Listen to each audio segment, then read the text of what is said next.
प्रभातखबर.com, विश्वास वही, रफ्तार नहीं। बिहार में पंचायत चुनाव के साथ साथ जिला परिषद का भी चुनाव हो रहा है। चौथे चरण के इस मतदान में 20 तारीख को वोटिंग है। वोटिंग से पहले प्रत्याशी अपने दिन रात एक कर लोगों को अपने पक्ष में करने का प्रयास कर रहे हैं। हम पहुंचे हैं जहानाबाद जिला के उल्लासगंज प्रखंड के ढोरा गांव में और यहाँ पर उल्लासगंज जिला परिषद की चुनाव लड़ रही कालिंदी देवी के चुनाव मैदान में रहने के कारण हमारी मुलाकात उनके प्रतिनिधि से होती है। लेकिन इससे पहले मैं आपको इस जिला परिषद का थोड़ा सा जानकारी दूं कि यहाँ पर ये क्षेत्र जो है भूमिहार बहुल क्षेत्र है। हम इसलिए इस बात को चर्चा कर रहे हैं कि बिहार में राजनीति की बात करें और जाति की बात ना करें तो यह युति संगत नहीं होता है, तो इसलिए मैंने इस बात को चलाया। दूसरे नंबर पर यहाँ पर यादव जाति के लोग हैं, वो उससे भी 2 प्रत्याशी हैं और 1 कुर्मी।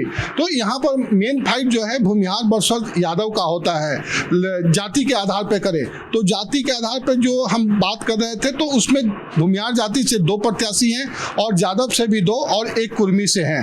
70,000 का यहाँ मतदाता है और 9 पंचायतों का यह जिला परिषद है। हम पहुंचे हैं ढोंगरा गांव और कालिंदी देवी के प्रतिनिधि से हमारी मुलाकात होती है कुंदन जी से। हम जानने का प्रयास करेंगे कि क्या इनका मुद्दा है और क्या एजेंडा है, क्यों लोग इन्हें वोट दे। लेकिन इससे पहले मैं एक चीज और आपको बताऊं कि यह परिवार पढ़ा लिखा थोड़ा लगता है। यहाँ से एक युवक जो है वो आपको कौन बनेगा करोड़पति शो में जा चुका है। तो परिवार पढ़ा लिखा है और क्या इनका मुद्दा हो सकता है वो भी हम आपको बताएंगे। लेकिन उससे पहले हम कुणाल जी से जानना चाहते हैं कि इनके प्रत्याशी को जनता अपना मत क्यों दे।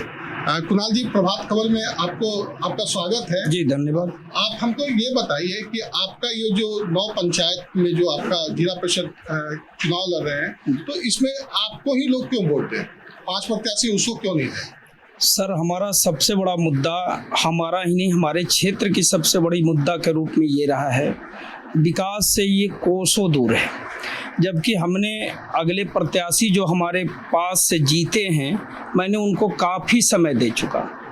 काफ़ी समय देने के बाद जिस परेशानी से मैंने मुक्त होना चाहा, इसकी क्या गारंटी है कि आप जीतिएगा तो वो विकास का काम कर दीजिएगा? आखिर हालात तो ये है ना सर, परिवर्तन तो संसार का नियम है और एक आशा और एक उम्मीद जो मुझे दिखता है वो इस प्रत्याशी में पूरी तरीके से दिखता है। आप जनता को ये भरोसा दिला सकते हैं कि आपकी प्रत्याशी जीती तो जो समस्या है उसका निदान हो जाएगा? बिल्कुल सर, 110% सत्य है। क्योंकि आज से ही मैं देख रहा हूँ जिस जोशो खरोश से, क्योंकि हमारे पास ना तो पावर आई है ना सुविधा आई है, ना हमारे पास कोई किसी भी प्रकार का फंडिंग है, फिर भी इस परिस्थिति में हमेशा हम जनता के दुख दर्द के सामने खड़े दिखते हैं, अड़े दिखते हैं। तो अगर आप चुनाव जीतिएगा तो हमको 5 मुद्दा बताइए जो कि 1 साल बाद हम आए तो वो चीज हमको दिख जाए। सर, काफी पुराने मुद्दों के लिए को साफ करने में काफी समय लगता है। 1 साल में जो आप करिएगा जो दिखने लगे। हाँ, मैं उस पर जाना चाहता हूं कि मुझे पुराने मुद्दों को खत्म करने के लिए वक्त भी उतना ही ज्यादा चाहिए। लेकिन वादा यही है कि मैं जितना ज्यादा से ज्यादा कोशिश करूं, दिन रात एक कर दूं जनता की सेवा में और उनकी परेशानियों के साथ जुड़ के उनसे बात करके जो अविलंब मुद्दा सुलझाने वाली हो। क्योंकि मुझे भी वक्त मिलेगा तो 5 साल का मिलेगा और 5 साल में मैं नहीं समझता हूं कि एक भी मुद्दा यहाँ के लोगों के लिए बचा रहेगा उठाने के लिए या क्या कहते हैं काम जमीन पर दिखने जमीन पर काम दिखेगा तब तो मुद्दा नहीं उठेगा। चलिए ठीक है, मैं मान लिया कि आप 5 साल में करेंगे। हमको 1 साल में बताइए जो हम अगले 1 साल को आए और फिर आपको पकड़े और आपसे पूछे कि ये काम हुआ कि नहीं। सबसे बड़ी मुद्दा है हमारे गांव में सड़कों का निर्माण। आप 1 साल में सड़कों का जाल बिछाने का काम शुरू कर देंगे? जाल बिछा देंगे, जितना संभव हो सकता है उसमें उतना काम करेंगे। अभी जो प्रत्याशी हैं उनका नाम रंबा देवी, और वो भी आपकी सो जाती है? जी बिल्कुल। तो आपका यहाँ वोट बैंक है, तो आपको ऐसा नहीं लगता कि उसमें सिंहमारी करने के लिए आप आए हैं, या वो आपका वोट में सिंहमारी हो जाएगा तो थोड़ा टफ हो जाएगा? दरअसल सर अब वो पब्लिक जो है वो पहले वाली पब्लिक रहे नहीं। मौका जो मिलना चाहिए अगले कैंडिडेट को भरपूर मौका दिया गया, काफ़ी समय दिया गया, 12 साल वो तो ठीक है कुणाल जी, लेकिन आप ये बताइए कि बिहार में जाति के आधार पर वोट होता है, जाति के नाम पर वोट होता है, तो क्या जाति के आधार पर आप वोट करेंगे या समाज के नाम पर वोट करेंगे? सर, जाति के आधार पर तो वोट होता ही है, ये तो बिल्कुल तय है, लेकिन अब मतदाता प्रबुद्ध होने लगे हैं, वो जाति से उठ करके जमात की ओर अग्रसर हुए हैं। और मैं समझता हूं कि हमें जो वोट मिलेगा वो जाति के आधार पर न मिलकर सारे समाज का वोट हमारे पास। आप समाज के वोट पर चुनाव लड़ने का मन? बिल्कुल, मैं समाज के वोट के बल पर चुनाव लड़ने को मैदान में आया हूँ। तो आप इस समाज के लिए, आप जब चुनाव जीतिएगा तो पूरे समाज को लेकर चलिएगा? बिल्कुल सर। ऐसा तो नहीं कि? बिल्कुल नहीं सर। किसी खास वर्ग के पीछे? जी नहीं, मुझे सारे, अक्सर पावर आने के बाद लोग गिर जाते हैं। मुझे सर आज भी सारे वर्ग का सपोर्ट है, सारे समाज का सपोर्ट अभी है। आप सारा समाज को ले रहे हैं, लेकिन जब चुनाव जीतता है तो लोग खास वर्ग के साथ गिर जाता है, ऐसा तो कहीं आपके साथ नहीं होगा? नहीं सर, बिल्कुल ऐसा नहीं होगा, क्योंकि आज जिस वर्ग ने जो वर्ग मेरे लिए मेहनत कर रहे हैं, और जो वर्ग ही नहीं, मैं पार्टिकुलरली किसी एक वर्ग की बात नहीं कर रहा हूँ, हमारे साथ जमात है। अब तो बहुत लंबे समय से चुनाव में वोटिंग करते रहे हैं। जी हाँ। कई जिला परिषद को और मुखिया को देखे होइएगा। जी हाँ। इस बार किसको दीजिएगा वोट? कालिंदी देवे के। कैसा? हम लोग के जो पहले से जीते हुए हैं ना सर, हाँ। से एक दिन जीतला के बरकर के समय में 2-4 बेर आ जाते हैं गांव में। अच्छा। और जब जीत ले जाते हैं उसके बाद खोजते हैं से मिलवे न कर। भाग गई तो जीतने के बाद तो ये भी भागेंगे तो इनको भी अगला इलेक्शन में तिरस्कार कर बदल देंगे। और जो जमीन पर दिखेगा उसी को वोट देंगे। उसी को वोट जो विकास पुरुष है उसको वोट देंगे। तो आप उनसे बोल दिए हैं बात? हाँ तब बोल दिए ना साहब? जी हाँ था, एकदम पक्का? एकदम पक्का। कि भागिएगा तो नहीं देंगे अगला बार? ना, विकास के वोट देंगे। चलिए, विकास को वोट देंगे। इस गांव के नहीं हूँ। अच्छा, तो आप किसको वोट दीजिएगा? मैं कालिंदी देवी को वोट दूंगा। तो रंबा देवी बोल रही थी कि आप उनको वोट दे रहे हैं। नहीं, ऐसा कदापि नहीं हो सकता। तो नाराज है उनसे? एकदम। हम क्या नाराज है? पूरे हुलासगंज प्रखंड के 71,000 मतदाता उनसे नाराज हैं। तो माने नाराजगी का कारण क्या है? विकास नहीं है। तो आप कभी गए उनको बोले कि हमारे गाँव? मैं एक बार नहीं, मैं हजारों बार उनके पास गया हूँ। तो क्या बोलती हैं? काम नहीं है, मेरे पास कुछ है ही नहीं है। तो पैसा सब आता है तो कहाँ चल जाता है? आप क्या करते हैं? उनसे पूछे। अभी हाल ही में टाइड एंड टाइड में 1,26,00,000 रुपया आया, मैंने हिसाब लेने के लिए गया, वो भी नहीं बता पाए। वो क्या किए नहीं किए तो हमको पता नहीं है। अरे तो 1,26,00,000 कुछ नहीं पता चला? कुछ नहीं पता चला। या भी पूरे हुलासगंज प्रखंड में जाकर के मुआयना कर सकते हैं।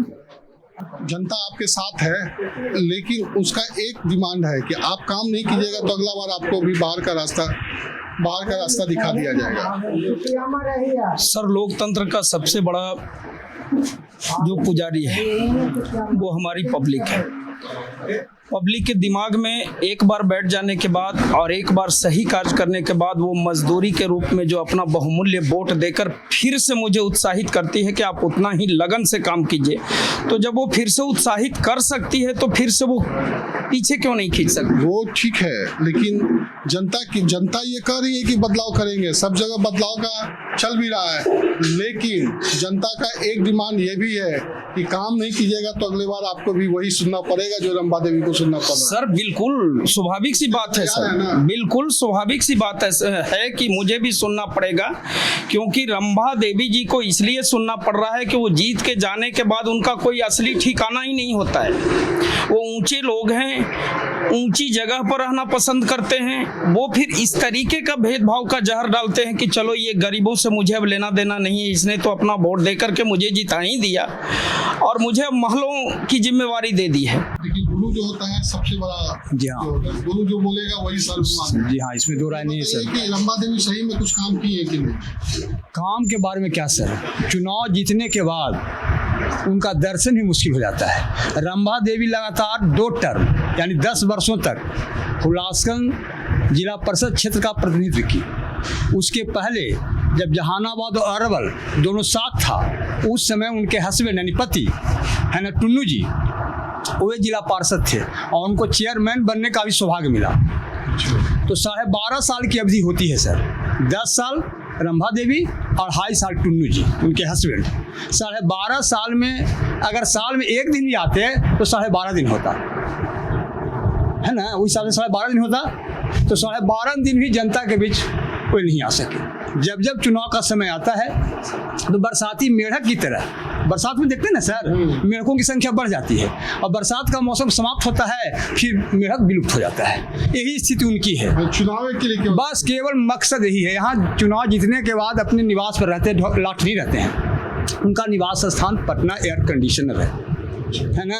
इसी समय बेचारे, हाँ नहीं मत कहिए भाई, वो चुनाव के समय आते हैं, अभी बेचारे को पसीना चल रहा है ना, फिर पसीना सूखना चाहिए और ऐशो आराम भी चाहिए ना, बस उनकी जिंदगी ऐशो आराम की जिंदगी है। क्या नाम हुआ सर आपका? जी मेरा नाम कौशल कुणाल है सर। कौशल जी। जी कुणाल जी यहाँ बहुत लोग हैं। तो कौशल जी बताइए क्या करते हैं? जी किसान है सर। किसान है जी। तब तो धान कट गया होगा। ना अभी तो लगले है फसल। अभी लगा हुआ है। जी। तो आपके यहाँ धान का खेती बढ़िया होता है? हाँ जी ठीक। पहाड़ी इलाका है। जी जी। दोनों फसल होता होगा। हाँ धान भी गेहूँ भी। यहाँ का किसान तो संपन्न किसान माना जाता है। हाँ दोनों फसल होता है इसका? जी जी जी। माने ये हाँ। किसी के सामने हाथ पसारने की? ना ऐसा पर नहीं होता है। जैसे कि उधर बाढ़ के चलते बहुत परेशानी हो जाती है ना वो बाढ़ वगैरह करना है सर। चुनाव का चहलकदमी बढ़ गया है। जी जी। तो क्या लग रहा है इस बार कालिंदी देवी जीतेगी सर। रंभा देवी से कहा है आप लोग नाराज हो गए? जीतने के बाद कभी भी हम लोगों के बीच आई ही नहीं। अच्छा एक पहले बात तो ये है कुणाल जी, आपको डर नहीं लगता है? इतना कैमरा के सामने बोल रहे हैं, 10 साल से यहाँ पर जिला परिषद है, 12.5 साल अभी सर बता रहे थे कि 12.5 साल से पति पत्नी का शासन आया है। सर ये लोकतंत्र है, अच्छा इसमें डर तंत्र का कोई जगह नहीं है सर। अब बुला लिए आपको बैठ के बात करने के लिए, तो बटुआ बदल दीजिएगा। ना नहीं जाएंगे हम, बात करने नहीं जाइए ना तय कर लिए? तय कर लिए हैं। हम ही नहीं इस बार हर जगह कहीं भी जाइए हमारे क्षेत्र में, जिला परिषद वाला क्षेत्र में, तो उनका नामो निशान नहीं है। कई गांव ऐसा है कि वहाँ पे आज तक वो गए ही नहीं 12.5 साल में। तो आपकी ही जाति के रंभा देवी में है, उन्हीं को वोट दीजिएगा? ना नहीं दीजिएगा? कालिंदी देवी के यहाँ वोट पड़ेगा पूरा? और हाँ, और एक बात आप बोले कि यहाँ जात के आधार पर वोट पड़ता है, तो पूरा क्षेत्र घूम लीजिए, हुलासगंज में जातिगत दीवार है वो टूट गया है। हम हुलासगंज की बात नहीं कर रहे हैं, आप बुरा मान गए हमारी बातों का। हमारा कहना था कि बिहार में अगर चुनाव की हम बात करें और जाति की बात ना करें, खासकर बिहार और उत्तर प्रदेश में जाति जो है सबसे बड़ा अहम मुद्दा हो जाता है। लास्ट तक इसको लेकर काफी मंथन चलता है, समीकरण बनते और बिगड़ते हैं। तो इसलिए मैंने कहा कि बिहार में जातीय समीकरण पर सब बहुत कुछ निर्भर करता है। ये अच्छा लगा कि आपके यहाँ विकास मुद्दा बना है, जाति नहीं। जातिगत दीवार यहाँ टूट गया है, पूरा टूट गया। माने ये हम बता रहे हैं कि ये अच्छी बात है, लेकिन अभी तक आप भी इतना साल के हो गए, आपको अंदाजा होगा कि बिहार में चुनाव जो है जाति के ही आधार पर होता है। क्या नाम है आपका? रमेश शर्मा।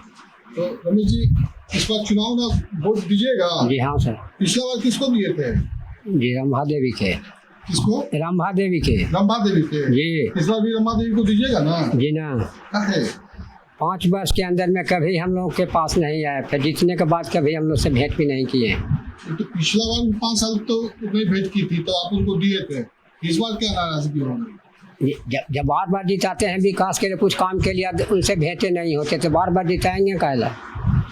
विकास मुद्दा बनेगा गांव का, उन्होंने साफ बोल दिया। क्या नाम बताया आपने? रमेश शर्मा जी ने साफ कहा कि विकास के नाम पर बार उनको हम वोट देते हैं, और विकास दूर तक जब नहीं दिखता है तो अब अगली बार उनको हम क्यों वोट दें। ऐसी ही वीडियो देखने के लिए आप हमारे साथ बने रहें। नमस्कार। प्रभातखबर.com, विश्वास वही, रफ्तार नहीं।